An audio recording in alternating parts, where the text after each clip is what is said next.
Whether you're using PowerPoint, Keynote, or any other presentation software, adding content to your presentation is an absolute must. You have to keep the attention of the room with unique visuals that will enhance your physical voice during your presentation. Videos are often implemented within these. Time and time again, we've seen a presenter often stumble when trying to get a video to work at a crucial moment in their presentation. Here are a few tips to ensure that you're able to use video without flaw in your next presentation. Tip number 1, don't rely on the internet. The first tip is simple and potentially the most important. Do not rely on the internet. You can't depend on the venue to have good internet.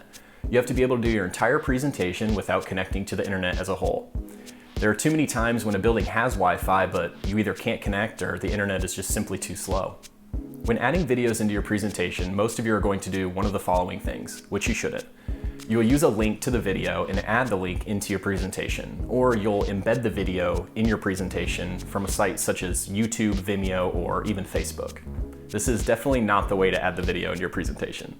The best way to add your video to your presentation would be to save the video from the internet or the source of the video directly to your computer or USB drive. This ensures that the video will play no matter what, regardless of the internet connection at the location of your presentation. Tip number 2, attention getter. Use your video to grab the attention of the room right from the start. Using video is the best way to make sure that your presentation is memorable. With video, you're able to incorporate humor or even educational sections to engage the viewer. If you're using video on the very first slide, you can grab the audience's attention from the very beginning. Now that you have the attention of the room, your confidence will rise and you'll be able to deliver the best presentation possible.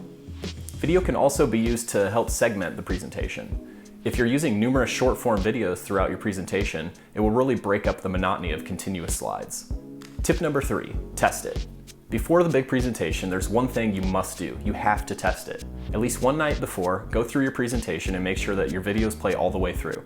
This will make sure that during the presentation, you'll be good to go with all the high-quality content in your presentation. If you enjoyed this video, please like, comment, and share it with a friend. Follow my channel for more video marketing content.